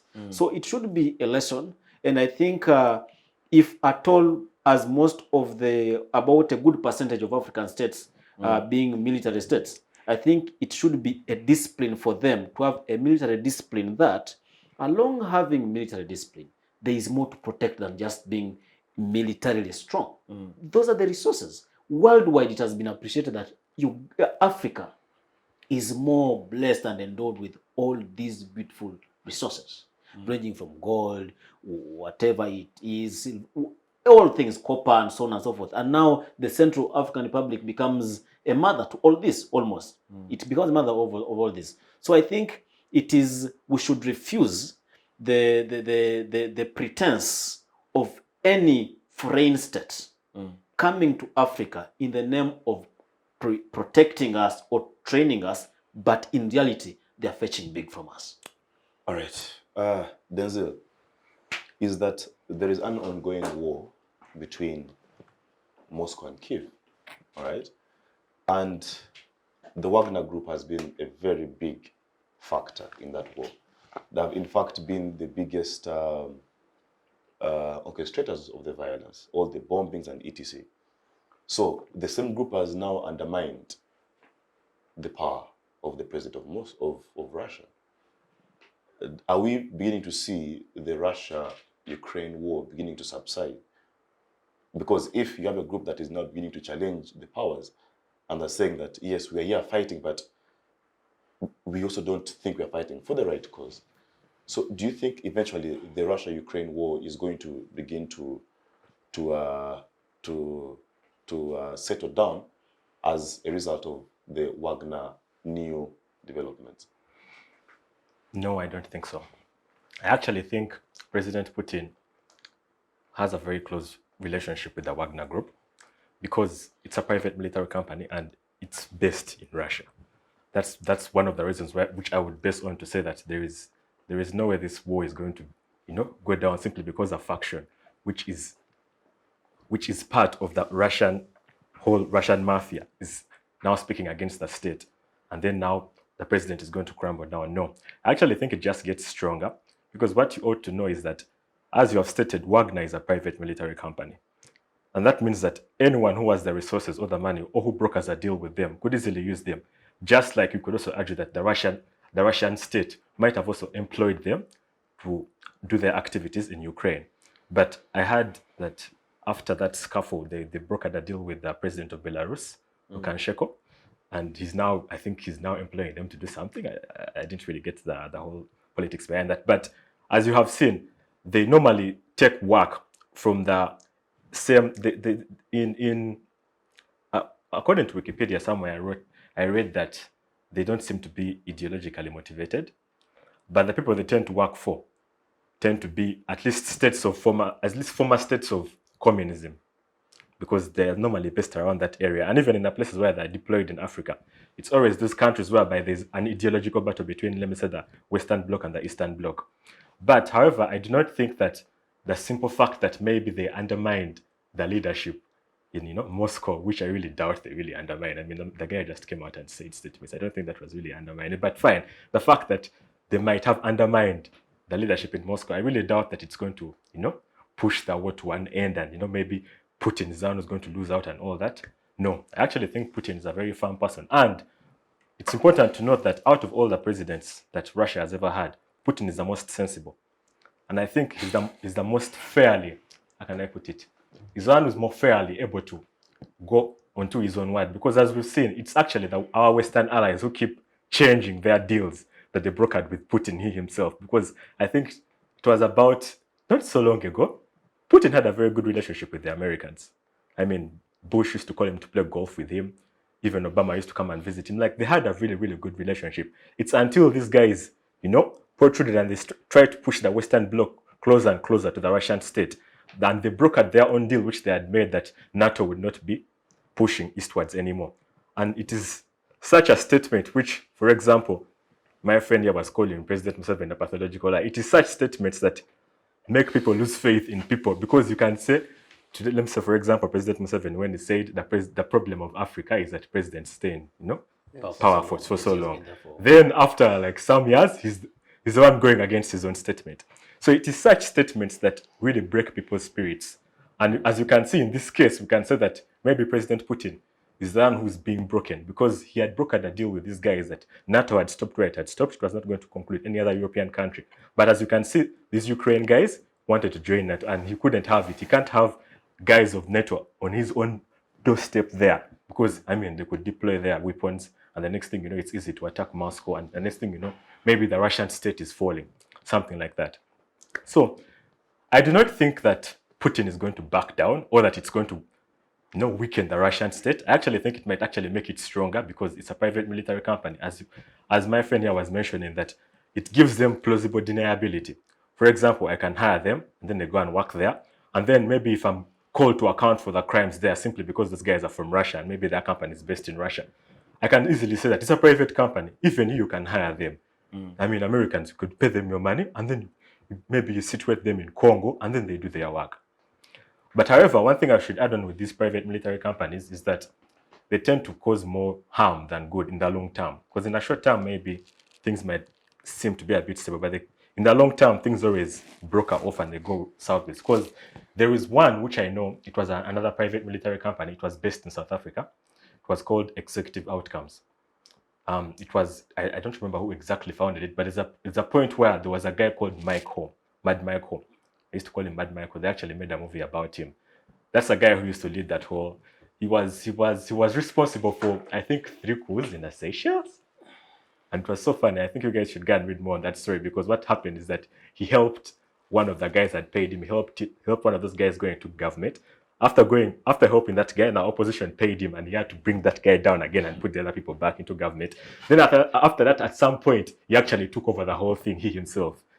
Those are the same guys who were also deployed in the Congo during that Katanga crisis. Some of those guys, they were deployed to drive out these guys of Lumumba when they're trying to secure that mineral province of Katanga.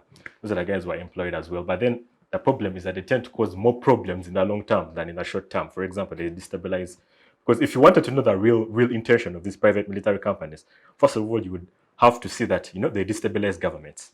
Something that CIA used to do during the Cold War, they used to do those covert operations. Because at least I would say the CIA would also be something like a private military company. Though for them, they're a bit, covert. They don't come out so much. And they were more active during the Cold War areas, during that time when communism, was against capitalism and everyone wanted to prove the ideological winner. So in the long term, I really say that these private military companies are very, very harmful.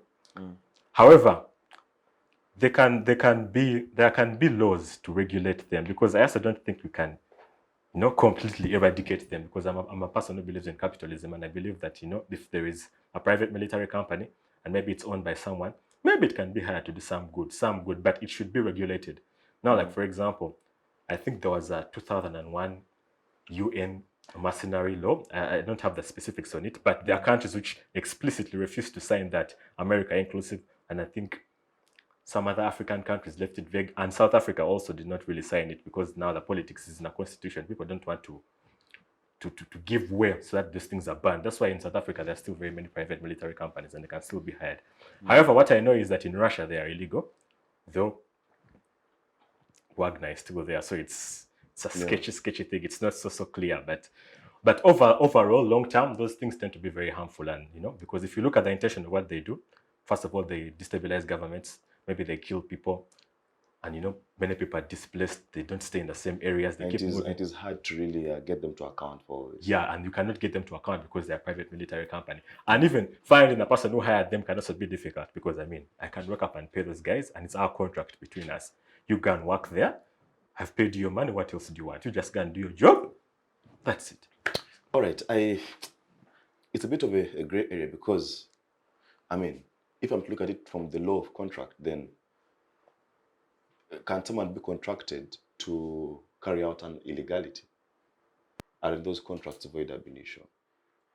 I don't know. I find it difficult to understand that, a government can hire a private entity to go and fight a war that is violating human rights. So isn't that contract in itself an illegality? Anyway, I think it's a bit complicated. But Bayan, there is a BRICS summit coming up. I think, BRICS, Brazil, etc., Russia is among them. So, because we are discussing the influence or the impact of this Wagner Group and the new factor emerging in Russia on the bigger African question.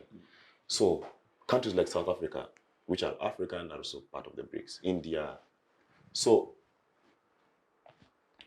will Putin leave Moscow in the state that it is now, whereby you have a group that is challenging your power, to go and attend a business symposium? But also, what does his absentia in the BRICS summit mean for economic development in, first of all, those African countries, but also in the bigger African context? Okay. Thank you. I think what we have seen is that Putin has of lately been unwilling to leave Moscow, to leave Russia at any time.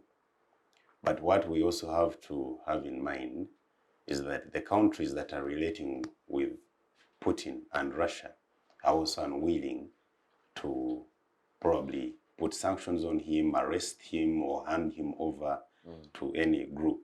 So I think he has ultimate protection, home and where he will decide to go. And I would be predictive if I would say he won't or he will go. However, there is also the issue of technology. he can stay at home and still be present at the conference. True. But the type of economic strength that Russia has, I think it would be a detriment to answer your question if he does not attend, because it should be he should be there to see how the conference goes, because Russia holds too much of an economic power that African countries need it. And that is why, probably going back to the bigger picture, much as I believe that it's not proper for you to put the security of a country into the hands of an entrepreneur, sometimes it's a necessary evil. It's very necessary for me to have a contract, because we have seen what is happening in Libya. All of you acknowledge that Libya has not settled even after all this time, ever since the Colonel Muammar left. And when they seek for private military services so that they can put things in check, then you don't blame them, because they have somewhere they are coming from. And then this whole propaganda of the Western world of exploitation by the Wagner Group, I think that is just really misconstrued propaganda, because if it's coming into your state to operate, then you have pros and cons. You have the extent of how the operation should be, and you have the way you're going to pay them. So if you have told them to be in charge of a gold mine as their payment, they will be. And if if they're in charge of that gold mine, because we haven't seen the extent of their contracts with, for example, Mali and Libya, for us to say that they are exploiting on resources of this country. Probably the extent of the contract, one of the benefits is to be in control of some specific minerals. Or if such a country brought them in, they saw a threat that if they are not in control of that mineral, of those minerals, probably they would be extinct, and probably aggression from other countries would come. So I think people are not understanding the whole idea of these security companies. They have not been, they are not a new invention. USA has used them in very many countries. Wagner? And not Wagner specifically, private military companies. Yeah, sure. The USA has used them at very many war interfaces. And I think sometimes they are necessary, because if Uganda, for example, what happened in Somalia, we sit and say our children are dying. Rather than our children dying, our statesmen dying, let us contract people from abroad so that they are the ones who fight that war and they are the ones that die, and retain our citizens. It's a good deal for people who are at home, for the parents of our soldiers, because we also do not want to lose soldiers we have invested in a lot. Because I can imagine paying such private military companies for a day and losing 7 soldiers at one war interface. It would probably be less expensive paying those private security companies and lose seven soldiers in a war interface, because the life of that soldier has been trained from underage to where they are. So they are a national asset. So losing such a national asset, sometimes countries co-opt for such lesser risky, much as they are somehow exploitative, but lesser risky engagements such as private military contracts. So I think in a bigger run, it's very not couth for you to hand over the security of a country to entrepreneurs. But in a long run, you can see that it's somehow a necessary evil, sometimes for them to come in and help reorganize a country, and probably they leave at specific events. Nsamba, can Africa ever reach a point where they are in control of their security? For example, we are now moving to have a permanent seat at the United Nations Security Council. That has been a call for such a long period of time. But perhaps the deliberate delay of having Africa have a permanent seat is because those countries, the 5 veto power countries, know that having Africa as part of that particular sitting, therefore, would begin to now limit the operations of groups like Wagner in Africa, right? So, I don't know, can Africa ever reach a point of being independent of its security? And if so, what steps do we have to take to reach there? Is getting a seat on the UN Security Council part of the steps? It could be partly, and it could not be partly, because as a country we are pledging and we are seeking to get a seat there. But do we know what happens there already? Because if we just have to first get there to know that we can now control that us having a seat there, it is what that is going to be used as a yardstick for us to control these mercenary groups operations in our respective countries, then it might not be of importance. I'm not one who is about to say that Africa is and should operate in isolation. We are in a global village where we have to work with each other, but I believe we have just failed, or our political leadership has just failed to set clear the limits and the terms of cooperation with these mercenary groups. That's why when they come on our land, they do all those exploitations, because we didn't put limits. There are no clear agreements portrayed out there why these people come to our spaces. For example, I was telling you about the Al Jazeera news. It clearly showed you that it was more of smuggling. There was a lot of hiding, like it was like investigative journalism, something they covered it at night. They show you they are trying to smuggle timber, the virgin redwood forests of Central African Republic. They cut it into timber and try to smuggle it through Cameroon. So something that was clearly put into an agreement, then why should you take it hiding at night? So we cannot really relegate to the periphery the fact that the coming of these groups really do a bigger harm to our countries. And I don't think Africa is yet ready now to eliminate all those external mercenary groups from our space as Africa.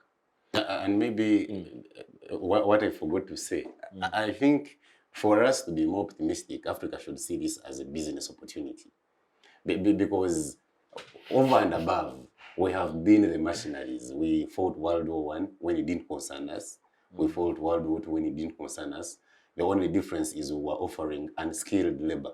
We were the ones who were doing the hard work of putting charcoal into those hard works, drive. So it's now high time we rethought. And I think we have seen how AMSOM is lucrative. I think you know that every soldier in the UPDF now wants to go to Somalia because they think it's lucrative, it's where they can get the money from. So if we reorganize and also create private military groups, can't we earn from countries that are struggling militarily? So we should also rethink it as a business opportunity. Probably it's the one that will propel us into a first-class economy. Interesting. Good thoughts, I must say. JB, as we wrap this up, is that let's examine the implication of such groups on two foreign policies. That is the Wagner Group in some way, beyond their entrepreneurial intentions, is it also an opportunity to advance the foreign policy and foreign interests of particular states, and try to inculcate the communist and, all these things? So is it an opportunity to influence foreign policy? Of course, undoubtedly so, because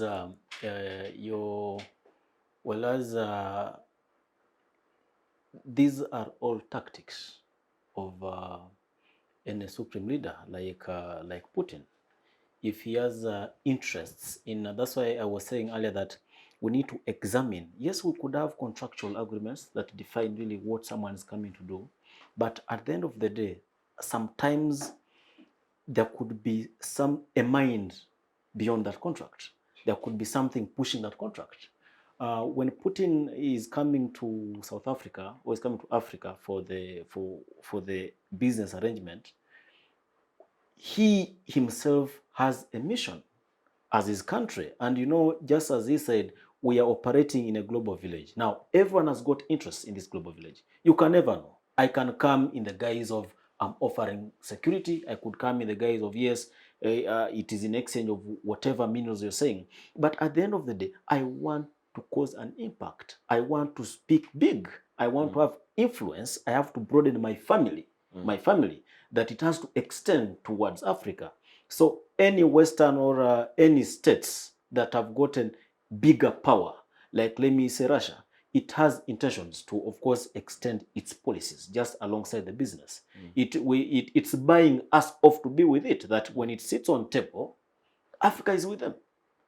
Or the same can be reciprocated. Or Africa also needs maybe Russia on table. And like we may need the US, whatever it is. So I think it is true, and we need not to avoid that fact that once a state like Russia or any other state that has gotten sovereign power dwelling into Africa, there is just more to gold, there is just a lot beyond to the minerals and so on.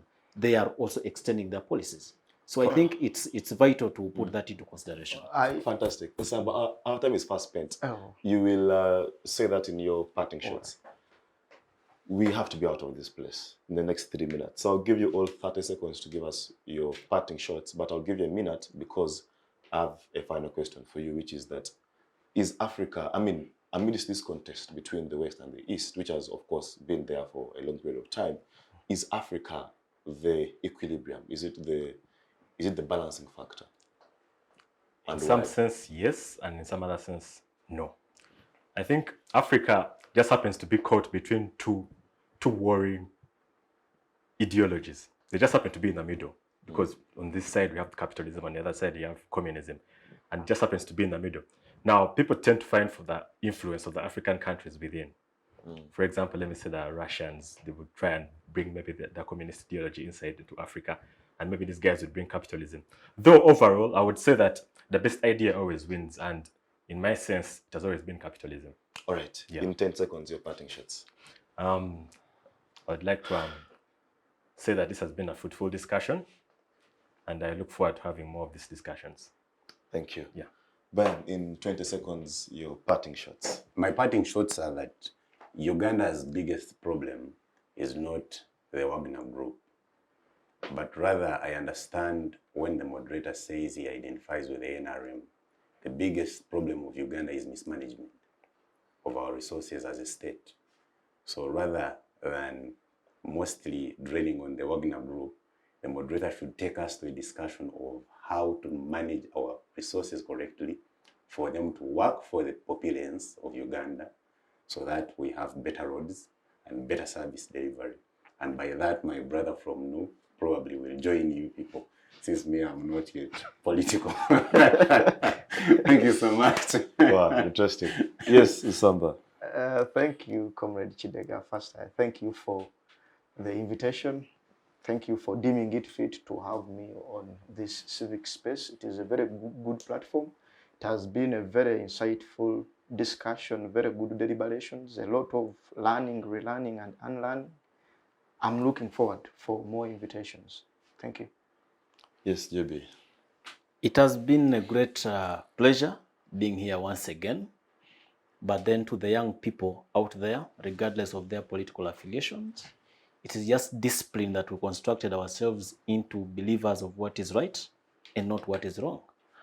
We need to construct ourselves into right citizens for this country, and not just bottom-licking citizens that will be waived of any kind of party because it has come to merge or it has been existing. I think we need to develop a discipline that we owe a lot to our country. We need to treat this country as our home, and the best we can do for our home is to clean up the mess as the young people. Thank you so much. Wow, what a way to put a full stop to this conversation. Denzel, Comrade Bayan, Comrade Samban, Comrade JB, thank you for your time and for being on this week's episode of the Youth Roundtable. And of course, Rashid and the technical team, thank you for ensuring that our viewers get this show right at 2 p.m. Well, to the viewers, that is it. And, until next week, same time, same place, bye-bye.